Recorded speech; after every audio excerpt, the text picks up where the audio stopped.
Добрый дзень, я Ганна Соус, вітаю вас у пражскай студыі. Сёння мы маем госця, музыку, спевака, заснавальніка гурту Вурай і арганізатара вядовых спеўных сходаў Сяржука Догушава. Вітаю, Сяржук. Прывітанне, прывітанне. Ну, от я увечары была на вашым канцэрце, які вы наладзілі разам з Алесем Ясінскім у Празе. Бліскуча прайшоў канцэрт, я дагэтуль пад уражаннем. І вы прэзентавалі вельмі важны для вас альбом «Дарогі». Там песні на словы Владимира Караткевіча і Анатолія Сысая. Вы казалі, вот пашкадуеце, што так час нарадзіліся пазней, ні таго не мелі магчымасці проста ведаць, але настолькі яны вашыя аўтары. Так, раскажыце, калі ласка, як вы натхніліся на стварэнне вось гэтага альбому, і хто Караткевіч ці Сыс больш блізкі вам? Это розныя аўтары і паэзія розная, зусім розная. Такія нарадзіліся песні. Вось у 2011 годзе патрапілі мне гэтыя зборнікі, і вось быў Караткевіч і Сыс, і, канешне, знаёмства з паэзіяй. Вось я чытаў Караткевіча, але настолькі не ведаў, наколькі прыгожая паэзія. І нарадзілася музыка. Музыка, у меня была гітара, я спрабаваў зрабіць это такія фрагменты музычныя. І вось першы быў Караткевіч, потым Сыс. І розныя атрымаліся песні. Караткевіч, гэта лірыка, гэта вось это прырода. Я сам з Аршаншчыны, гэта мне вельмі блізка. І Сыс, гэта вось ужо рок, гэта такая рэвалюцыя ў паэзіі. І вось такі, можна казаць, крык, выбух, а набалелым такім. Сыс гэта рок, а Караткевіч, калі жанр? Караткевіч гэта романсы, лірычны романс. А можа, мы маглі б адразу і прадставіць, я не ведаю, ці ёсць магчымасць у нас з гэтага альбому выканаць кампазіцыю, ці прынамсі тую кампазіцыю, якая найбольш адпавядае гэтым двум, ці аднаму з гэтых двух аўтараў? Я думаю, сёння без гітары. Можна было заспяваць «Дарогі», песню «Дарогі», якая гучыць. Але сёння я хацеў бы, можа, распачаць свой выступ і інтэрв'ю з народнай песні.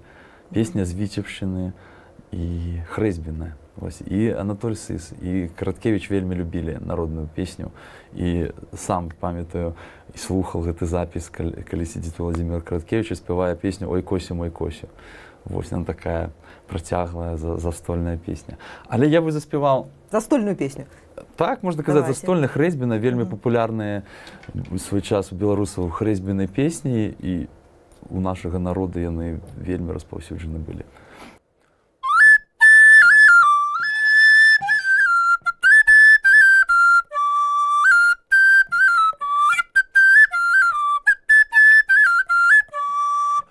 А у каго, д'явор на дворе, а у каго, д'явор на дворе.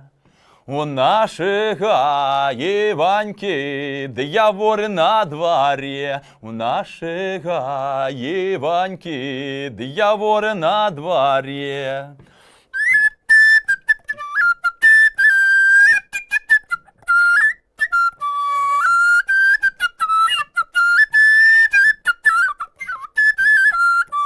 Собрал пир беседу, никому сам себе. Собрал пир беседу, никому сам себе. Посадил бабусю, дьюны на куче. Посадил бабусю, дьюны на куче. Пи моя бабуся, а то мед, то вино. Пи моя бабуся, а то мед, то вино. Каб моё дитятка двяліка росло. Каб моё дитятка да здорово было.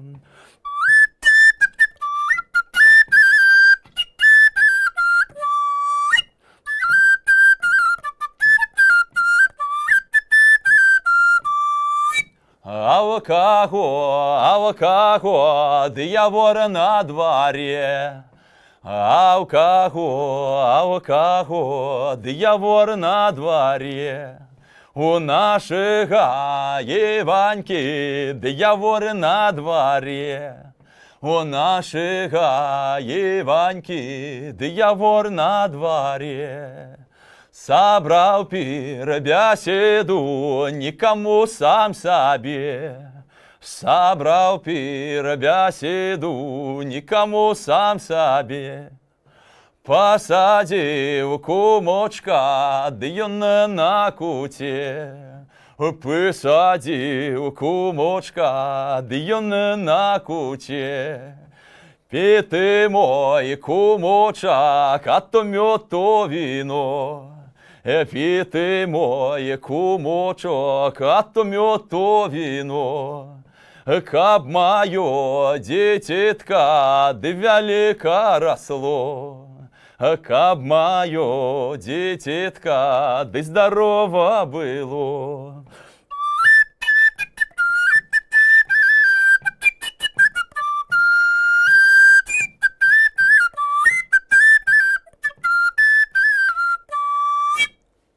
Там ще шмат куплетів, там про кожного посадив кумочку, кума, потім так далі. Така застольна хресьбінна пісня. Ось это, Сяржук, это застольная песня. Я хотела вас запытаться, ну пасля застолья бывае, што з раніцы вельмі цяжка ісці на працу ці проста прачынацца. Калі казаць пра спеватэрапію, вось якая можа быць у гэтым выпадку спеватэрапія і не толькі ў гэтым? Ну, па-першае, ж спеватэрапія пачынаецца падчас застолья. Калі людзі не толькі п'юць, але і спяваюць, тады будзе добра. Зранку не так будзе балець галава. Па-другое, тое, што піць, таксама важна, в якіх порцыях і в якой колькасці і што. Ось, калі на вёсцы збіраю і ў экспедыцыях мы таксама спяваем і все добра адчуваецца. Дапамагае музыка. Мне, напрыклад, вось, Іоганн Себастьян Бах. У такіх выпадках, ну, увогуле, былі такі момент, калі мне балела галава, я просто ўключаю, хожу, слухаю, і падсвядома гэта музыка на мяне паўплывае, што адбываецца цуд. Ну і, дарэчы, што сам спеў дапамагае. Дапамагае увогуле спраўляцца з дэпрэсіямі, спраўляцца. А калі хворы, а калі вот, ну, нейкі дыягназ дрэнны атрымаў, так, ці, ну, працяглая хвароба, якая музыка дапаможа?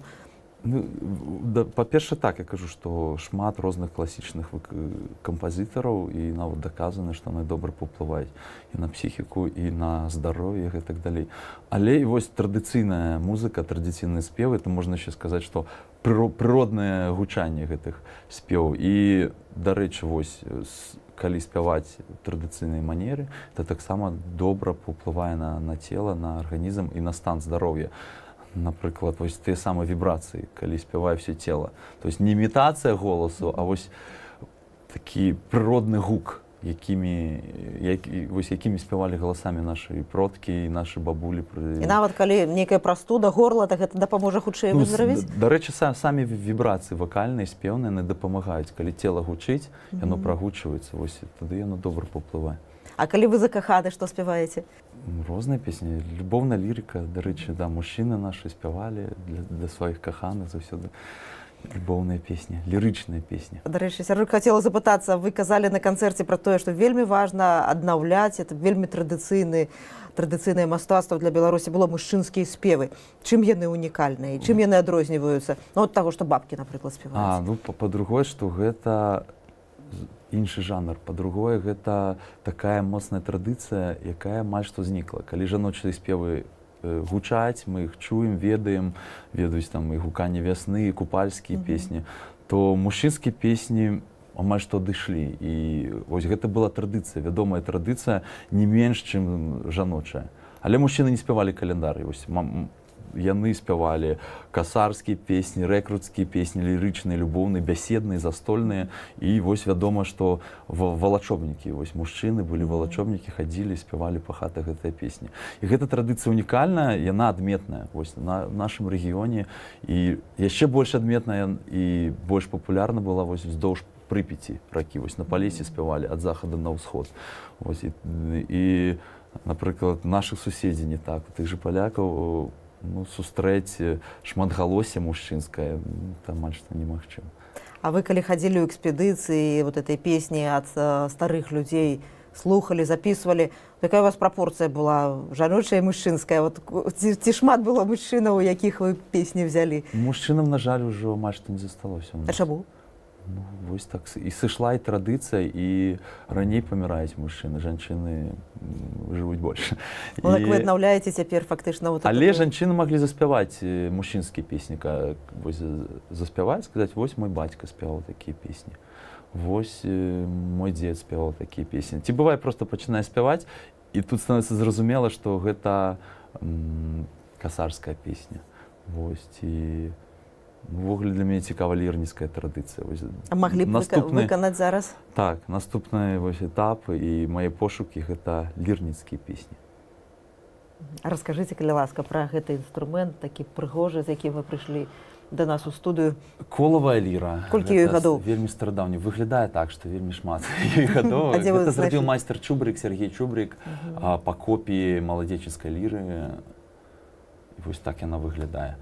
У нас вельмі была таксама вядома гэта традыцыя, і пасля вайны гэта традыцыя знікла яшчэ таму, што пачалі вынішчаць валацуг всіх вандроўных музыкаў, знішчаць іх інструменты, шмат ёсць там прыкладаў і апісанняў. Вось, і ўвогуле так, весці барацьбу з такімі беднымі вандроўнымі людзьмі. Таму гэта традыцыя сышла і узгадваецца шмат, ёсць нават запісы лірнікаў. Ёсць ужо апошні лірнік пасля Другой сусветнай вайны. Яшчэ можна было яго пачуць. Вось лірнікі хадзілі па кірмашах, гралі, спявалі, каля царквоў, касцёлаў спявалі. І я не раз сутыкаўся, чытаў літаратуры рознай, што найбольш распаўсюджана традыцыя была вось Украіна і Беларусь. Так зараз і паслухаем. Так.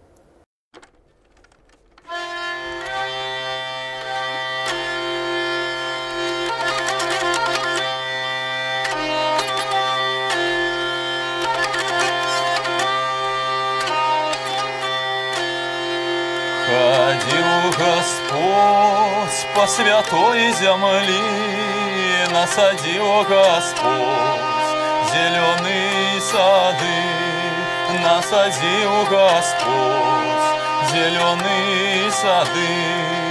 Послал Господь молодую вдову, и еде удова поливать сада. Еде удова поливать сада. Пошла удова поливать сада, проклятый цмок ей не дал воды, проклятый цмок ей не дал воды.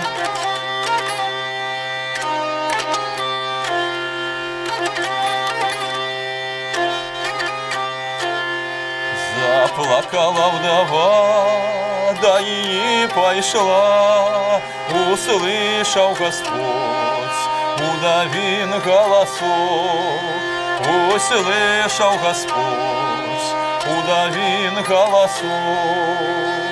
Не плачь, удова, не плачь, молода, твои сады принялись без воды. Твои сады принялись без воды. В твоем саду пташки пяют, в твоем саду цветы цветут, в твоем саду цветы цветут. Пяют песни херувимские, голосят голоса херувимские, голосят голоса херувимские.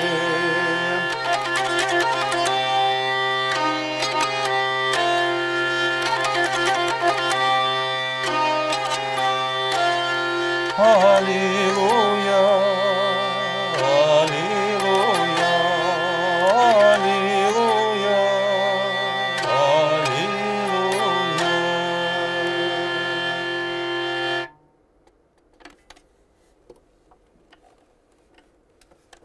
Сержук, хотела вас запытаться, Як вы ставіцеся да так званага афіцыйнага фальклору, які вот гучыць на тэлебачанні, запрашаем на вячоркі, там грае гармонію Расіі. Калі прыцягнута за вушы, то я дрэнна да гэтага стаўлюся, і трэба рабіць на іншым узроўні.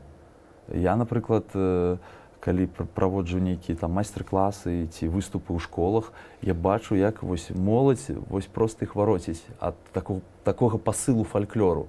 Вось у ўсіх такі погляд бачання, это вось талапці, гэта вось нейкія полуп'яныя людзі з гармошкамі спяваць. Я сам не любіў гармошкі, баяны і гэтак далей. Таму што я бачу, як гэта падаецца, як гэта гучыць. Я супраць, калі песні без ведання гісторыі, без ведання сёй магіі гэтай песні, проста перайначваецца. Прычым тут яшчэ момант такі, што безгустоўнасць. Калі нейкія эстрадныя выканаўцы накладаюць проста біт нейкія і ўвогуле не ведаюць, якую сілу мае гэтая песня. Ну і не цікавяцца. Але я не супраць, калі это робяць сучасныя гурты і робяць гэта цікава, можна сказаць, апрацоўваць гэтыя песні і даносіць нейкі новы сэнс. В прынцыпе, з вурай мы таксама робім такое, даем гэтым песням новае жыццё. Але ўсё ж такі, я кажу, трэба выхоўваць свой густ, веданне гісторыі, веданне гэтых песен. Адкуль яны, што яны, да якіх святаў яны спяваліся. І тым самым захоўваць традыцыю і працягваць гэту традыцыю. Я зараз знаходжуся ў Варшаве, жыву і паступені да Гаўда-Палонія якраз па той тэме фальклору. І, напрыклад, фестываль «Wszystkie Mazurki свят», які вось толькі адбыўся. 6 дзён, музыкі з розных куткоў Польшы, і не толькі Польшы. І вось яны, і канцэрты, і майстар-класы, і танцы. І яны робяць што? Яны даносяць максімальную традыцыю, як гучыць. Вось іх капэлы, гэта басы, скрыпка, бубен. І вось паўсюль, нават дзеці, дарослыя, там розных узрастоў, все іграюць традыцыйна. А потым уже ідуць эксперыменты і гэтак далей. То есть уже узнікае новая традыцыя. Вы кажаце, вы ў Варшаве зусім недавно так вялікі розгалас мела навіна на нашым сайце пра тое, што вас звольнілі з філармоніі. Вот той час, пакуль вы ў Варшаве маеце стыпендыю, я так разумею, так? Так. Так, ну і зараз у вас хутка скончыцца стыпендыя і будзе непросты перыяд, напэўна, ў жыцці. Вот што здарылася, як вы глядзіце на тое, што будзе далей? Ну, я кажу, трошки такая ситуація не вельмі прыемная. Мне прыкра ад таго, што спачатку я вельмі патрэбны. Я рабіў праграмы для дзетак і ў школах і паўсюль. І калі што, да мяне заўсёды звярталіся: Сержук, трэба ехаць туды-туды, в нейкі санаторый выступіць і паказаць беларускія дудкі, колавую ліру і так далей. Але вось момант, калі пайшло нешта замежнае, нейкая рэўнасць, нейкія страхі, нейкія... Ну, не раз меня выкликали, что ідзе, будешь ты выступать на 25 сакавіка и так далей. И, ну, я думаю, не без того.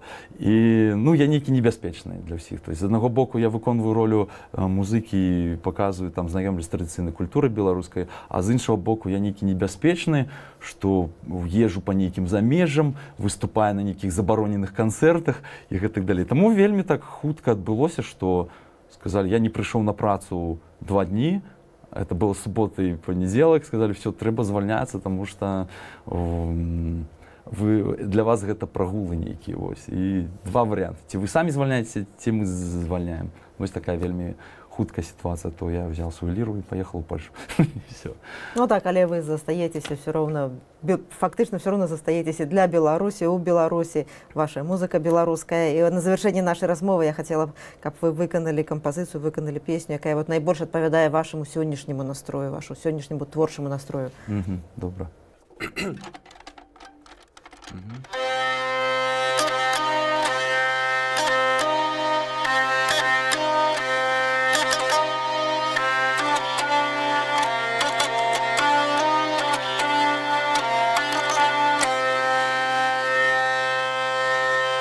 Щось у лісі гукає, щось у лісі гукає, соловейко співає, соловейко співає.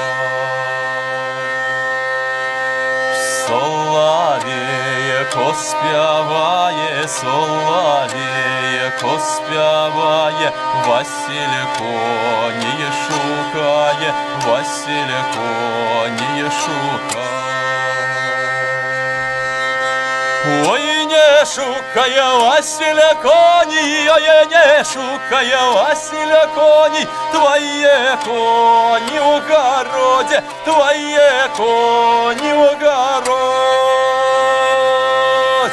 твоє коні в городі, твоє коні в городі, дай йога на чеки в шкоді, дай йога на чеки в шкоді. Еде поза Ямай, еде поза Ямай, на ганочку поморгай, на ганочку поморгай.